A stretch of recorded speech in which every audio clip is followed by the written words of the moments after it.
It is my deepest honor and great privilege to call on the 110th Mayor of New York City, Mayor Adams, to share words of solidarity with us this evening.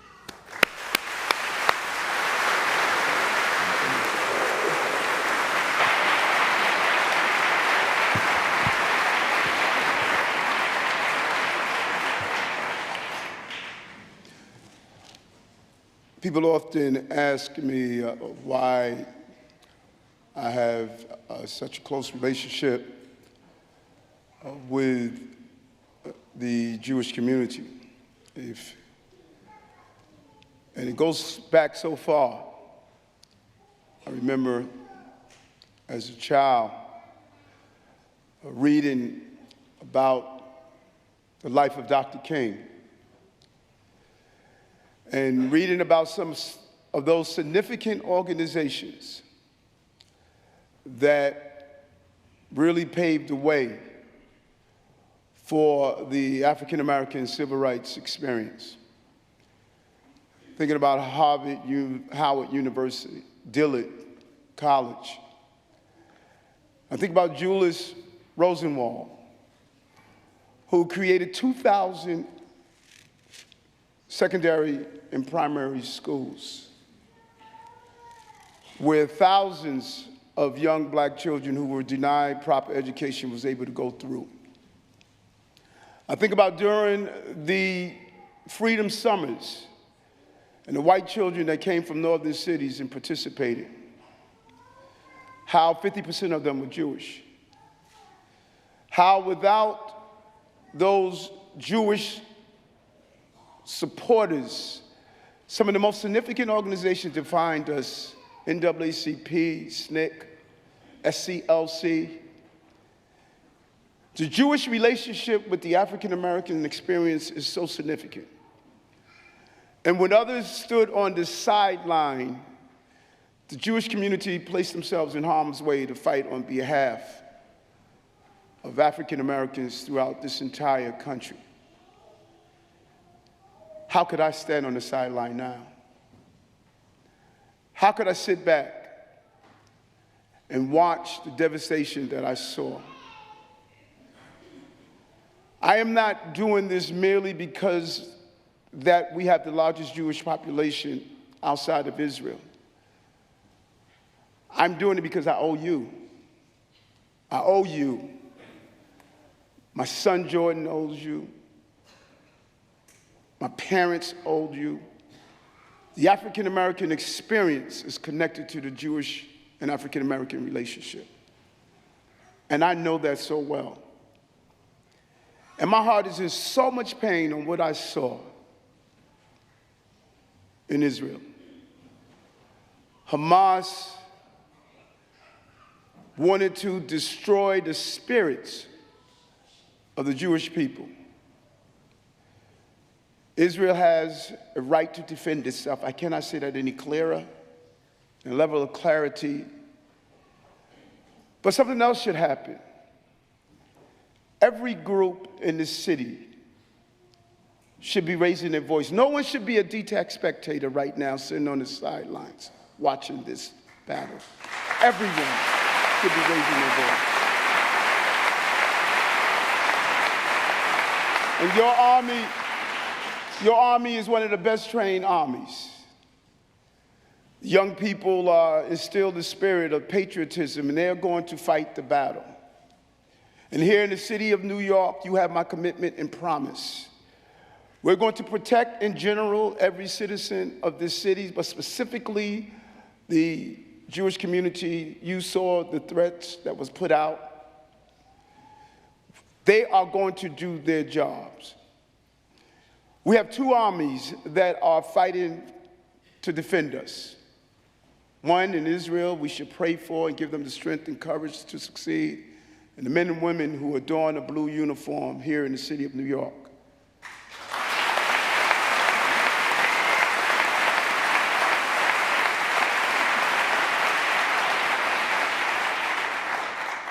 But there's a third army. It's the civilian army. I use the analogy all the time, and I will continue to say there are many rivers that feed the sea of something, and right now it's the sea of anti-Semitism and hate.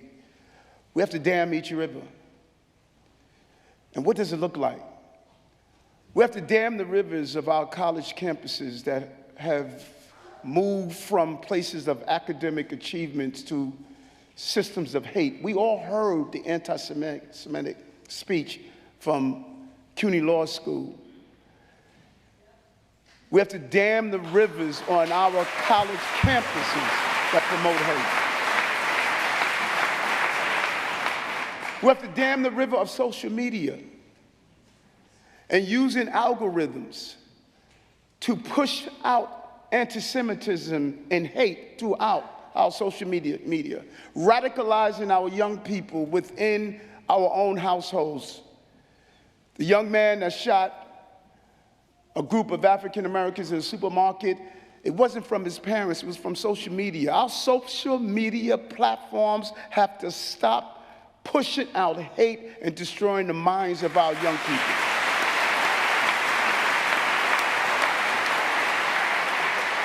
We have to dam the rivers of failing to prosecute those who participate in hate crimes. There should be a zero plea bargaining policy. You commit a hate crime, you should be held accountable, and you should go to jail.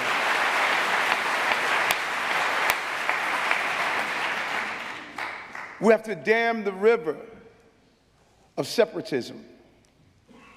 Our children need to know each other.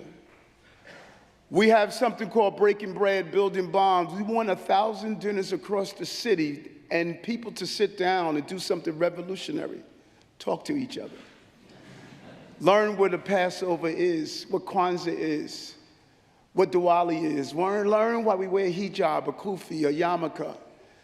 Learn from each other. How do we live in a city with all this beauty and diversity, yet we don't know each other every day? That is what plants the seeds of hate, the lack of knowledge who we are, and the richness of our community and our society. We must make sure that river is dammed and allow a free-flowing opportunity of learning each other. I should know the synagogues and the Baptist churches and the Buddhist temples and the mosques. We should know each other so we can celebrate and lift up each other. Nothing is more warm to my heart to see our clergy leaders from different faiths and different denominations coming here and rejoicing and celebrating with you. We have to make sure that river flows.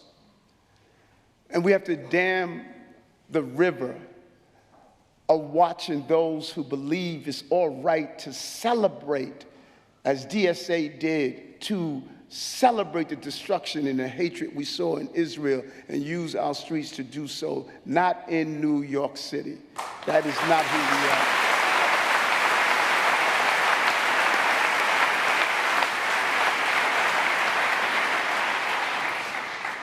And so I thank you. In painful moments, we have to find purpose. This is the purposeful moment. Your military will do their job. The police will do their job. We have to now do our job. No one can be a detached spectator. We all must go on the field of battle in life. There is a darkness, I believe, that's hovering across our entire globe. We're seeing it in Ukraine. We saw it in Israel. We're seeing it in the streets of our city. We're seeing it in South and Central America. People of faith must reclaim our countries. I'm committed to doing so. I spent 22 years of my life wearing a bulletproof vest, standing on the street corners of this city, protecting the children and families of this city. I love this city.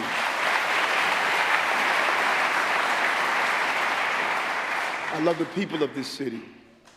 Right here in New York, what we do will cascade throughout the entire country, and it will cascade throughout the entire globe. It starts here. If we get it right, the country will get it right. There's no better place to be than the Tel Aviv of America we call New York. Thank you very much.